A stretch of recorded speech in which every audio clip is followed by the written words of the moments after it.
Hari ni saya nak bawa korang pergi dekat International Chinese Muslim Food Festival yang ada dekat Wan Utama Kuala Lumpur. Event ni korang bermula pada 24 Disember 2025 sampai 4 Januari 2026. Untuk korang yang tertanya-tanya location ada kat mana, korang boleh pergi dekat All Wing Wan Utama dekat ground floor, ataupun lagi senang pergi je dekat PJPAC Wan Utama. Memandangkan aku datang dekat sini tu hari Sabtu ataupun hari weekend, so tak heran kalau ramai orang pada hari ini. And then hari ini sebenarnya adalah tanggal 3 dan esok adalah tanggal 4, iaitu last day untuk event festival ni.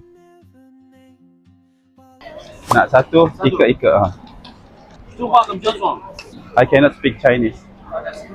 Just can ikat, liangke, sangkok, sungkok, ukok. Okay, thank you.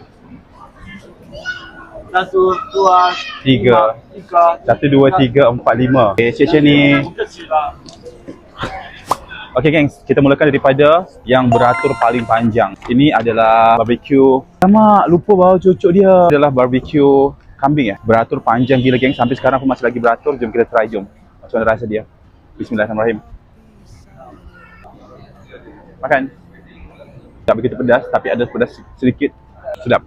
Nah, yang ini pulut kacang merah dengan kurma Cina. Makan. Manis. Manis, lemak. Next, chicken mala. Mala itu selalunya dia macam pedas-pedas. Jom.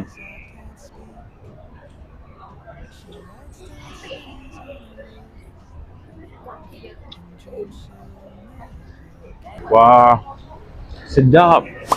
Ini adalah pau. Kita tengok apa isi dia kat dalam. Bismillah.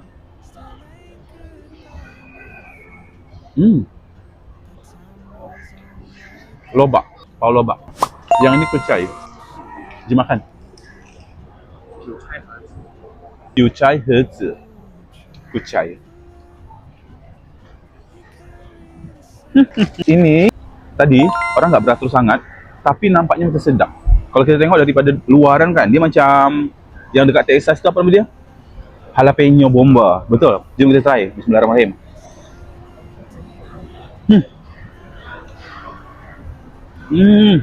Sedap. Bukan, gula Melaka.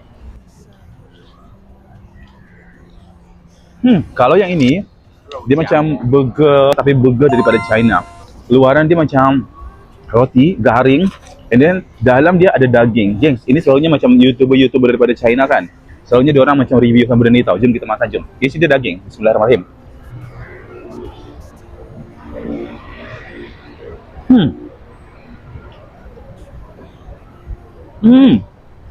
Sedap, tapi sebab kita tak kat Melayu kan. Kalau kita letak sos sikit, dia macam juicy lagi sedap. Ini dia agak kering sikit. Okay, ini last kali curious sebab apa? Sebab dia kata isi dia adalah bunga ros ataupun bunga mawar. Hai. Hello. 5, 3, 1. Okay, 5. Jom kita try, jom. Luar dia garing tau. Bismillahirrahmanirrahim, kita try ya. Wangi. Cute. Manis-manis. Luar dia crispy. Yang ini harga dia satu biji RM5. Tapi package dia adalah 5 biji. Dan kalau beli 5 dia akan ekstra 1 macam tu. Ini pun sedap juga, wajib korang makan.